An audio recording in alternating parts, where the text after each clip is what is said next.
I went back home, wanting to see if anybody survived. Usually came back home, found out nobody, except one cousin of mine.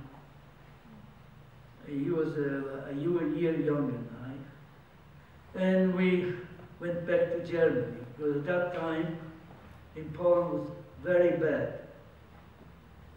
Because the Polish people they didn't like, because the Jews were coming back and going to take back the properties.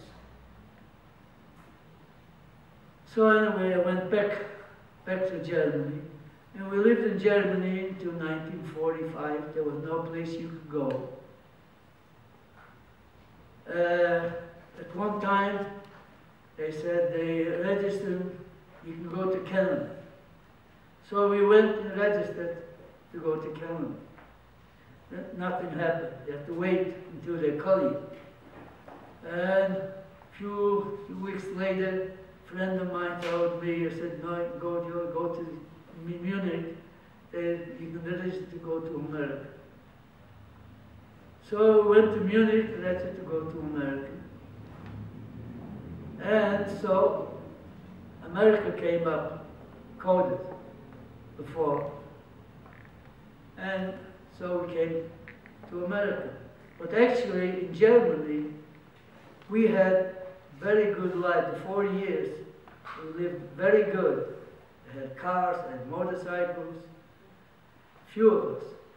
But we knew it's a temporary, because we didn't plan to stay in Germany, which a lot of Jews stayed in Germany. But we didn't. We just figured it's just temporary. So then in 1949, it's coming up, Memorial Day, I arrived in New York.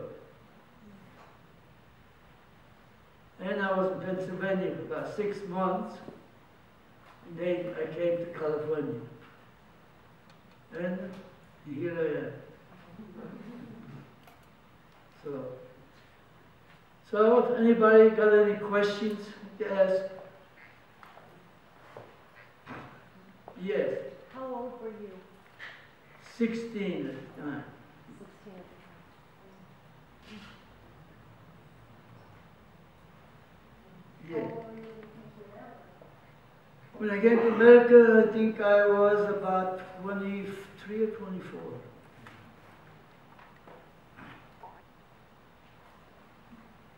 So were some guards more humane than others in your experience? Yes. But some were very rough, very tough. Some were. Have you returned at any point back to visit any of these regions? Did anyone? You returned, have you gone back? Yes. I was, in fact, I was back twice. I and my girlfriend, Riva, we went back in 2004, and I went to all the camps, mostly went back to my hometown. We went to a few of the camps, went back to Auschwitz, we went back to Dachau, went to Majdanek, and what else? Treblinka. And people asking me, why did you come back? I said, the only reason I came back, because I survived, Hitler didn't. And then in 2011, I went back again, and I took my daughter and son-in-law, and took them to all the places we were. And now, Tuesday, I'm going back to Dachau. Under the invitation of the German government, they come and celebrate 70th liberation of Dachau. They're paying all my expenses.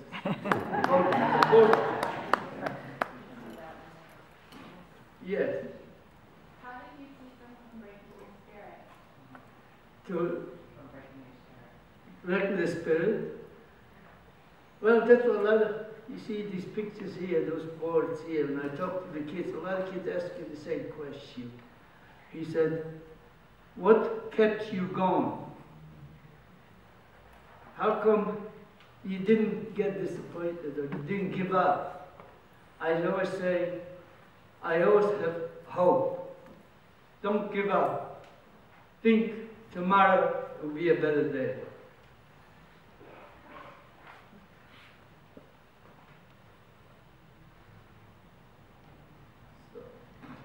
So that's, yeah. So a couple days ago, trial for the Nazi that just got tried. What do you hope? Do you hope that he's given the death penalty, or? I hope it does. Yes. Well, that's what he deserves. Yes. Did your cousin come to America with you? Did anyone? Did your cousin? Yes. Yes, matter of fact, he came about a couple months later, and I did. So he came here, excuse me, I came in May. I came through the Jewish organization Join. They were my sponsor. He had an uncle here in Santa Monica. So I came in May, he came in October. And I was in Harrisburg. I came to Harrisburg, Pennsylvania. I was there for 6 months. And at the time I was there, the uncle, he told the uncle that I was in Harrisburg, so the uncle kept calling me and writing letters. I should come so we can be together. So that's why January 1950 I came to California. And, we've been together. We were together there, but fortunately he passed away a few years ago. But we've been always together. They always kept us like brothers, because our last name was the same, and the way we were together, everybody thought we were brothers.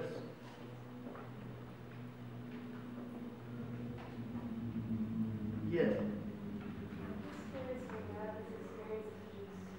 I can't hear you. When you have your experience of such extreme deprivation and extreme courage and extreme hardship, how do you then live in the sort of, in the normal, in the moderate? Does the culture today seem so petty to you? I was just curious. Well, like they say, life goes on. You have to look ahead. You can't forget the past. But you have to go on.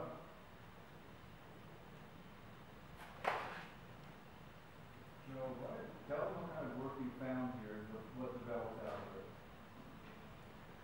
Well, what developed out of it, as like I said, I was a tailor.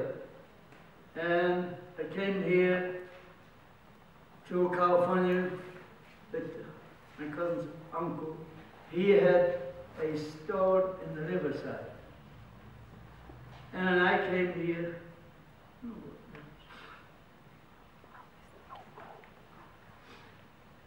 And my cousin was there working there. When I came, I supposed to be working there too. But when I came here, and I saw there isn't enough work for two of us there. And they had a store in the Riverside, but he had an apartment here in Santa Monica. So on the weekend, he used to come to Santa Monica. Came in Saturday and went back Monday morning. When I came and I saw it isn't enough there for two people to work. So how do I get there? I don't want to go back. How do I get the nerve to tell them I don't want to go back to the Riverside? I was walking around Sunday, all day. How do I do it? Didn't have the nerve. finally, Monday morning, we get in the car, and at that time there were no freeways yet. So I had to drive through downtown. I don't know, I come to downtown, and I said to the uncle, I said, stop the car, I'm getting out. He said, are you crazy? It's a big city. Where are you going to do? Where are you going to go? I said, I'll find something. So at that time, so he told me, he said, I meant business. I'm not going there. He said to me, go. He knew the foreman at the May Company downtown. It was the May Company, at the tailor shop there. He knew, he said, here's his name, go see him, maybe he can give you a job.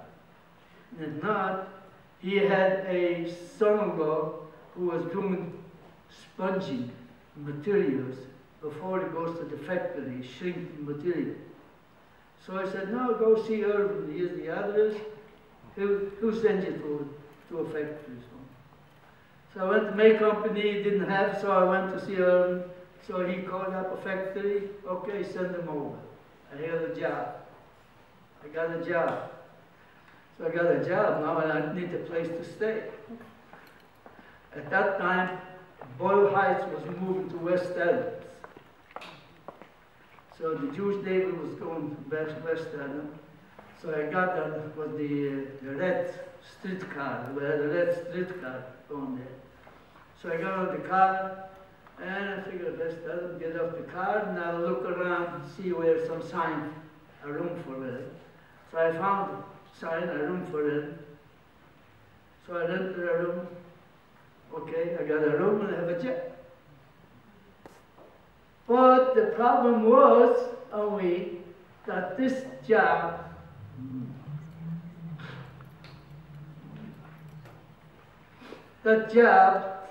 it was the factory, was Peaceful.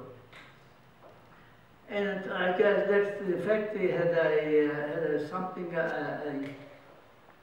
system or something that you have to work for 2 weeks, then you join the union. I was making $19 a week. And if I joined the union, I would get $30 a week. So I worked for 2 weeks. After the 2 weeks, on Friday after work, I go to the union, I join the union. I come back Monday morning, the foreman said, you're fired. Because I didn't want to pay the extra money, you know. So I kept talking to the shop, the foreman in the shop, the union shop. He said, I made a speech to the family, you can't do this and this. And I said, go to the union and tell them that. So I go to the union, I tell the union leader there. He said, oh, go to the window there, the girl, she'll send you to another place. So she sent me so I went to send me to another place. The pay was better, but they only had about 2-3 days a week work. So the uncle said to me, you know, look, why do you do this? Why don't you go back to Riverside? He had materials there and everything. He said, you make up shirts, pants, and we put in the store. You'll be your own boss. We will sell it in the store. So I did. I went back. Then the Korean War started. And in Victorville, it was a big Air Force base in World War II. After World War II, the base closed up. Now the Korean War started, they reopened the base. There was a man in San Bernardino who had before, he had the cleaning store and the tailor shop. But somehow, for some reason, he didn't want to take the tailoring. He said he would take the cleaning, but not the tailoring. So I don't know, they found out that my cousin and myself were there, so he came to us. Actually the manager from the store who worked and said, came to me, Joe, he says, we have a chance to take the same tailor shop at George Air Force Base, and we'll be partners. So, sure, what I had to lose. So we went out, went to Los Angeles, we saw sewing machines and stuff, what we needed. And I went, got up there, they gave me an empty barrack like this here, an empty building, set up a shop. So I went to the PX officer and said, go to the salvage yard and they'll give you whatever you need. So I got a salvage yard, I got tables, I got racks, I set up a shop.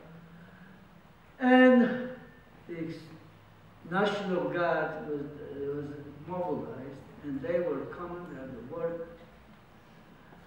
I was working from 8 in the morning to 2 in the morning.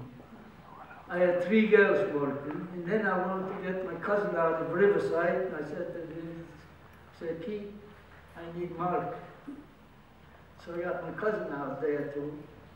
And we were there actually, we were there for about 7 years. I was until 1957. And then I said, I have enough desert, I'm going to Los Angeles.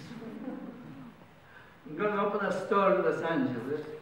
I had 3 people willing to go in partners with me. So I picked one. And we opened a store in Los Angeles, right near Paramount Studio, next block on Melrose.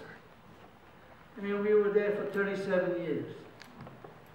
Until '94, we sold the business and I retired.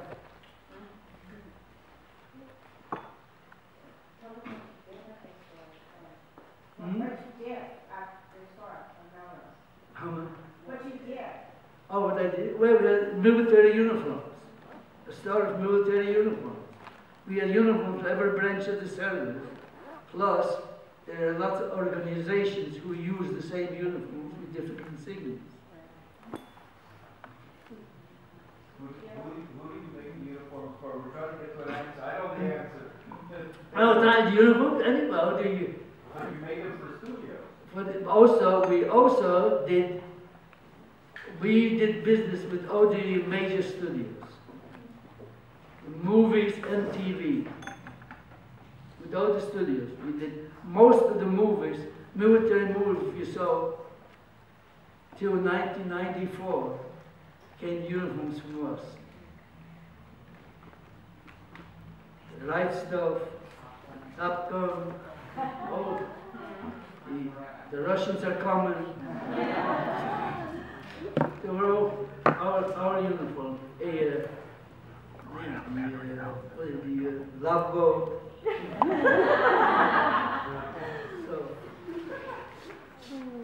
And like I say, a lot of organizations, the Power Squadron, the Power Squadron, Coast Guard Auxiliary, several different, the Yacht Club, they all use the same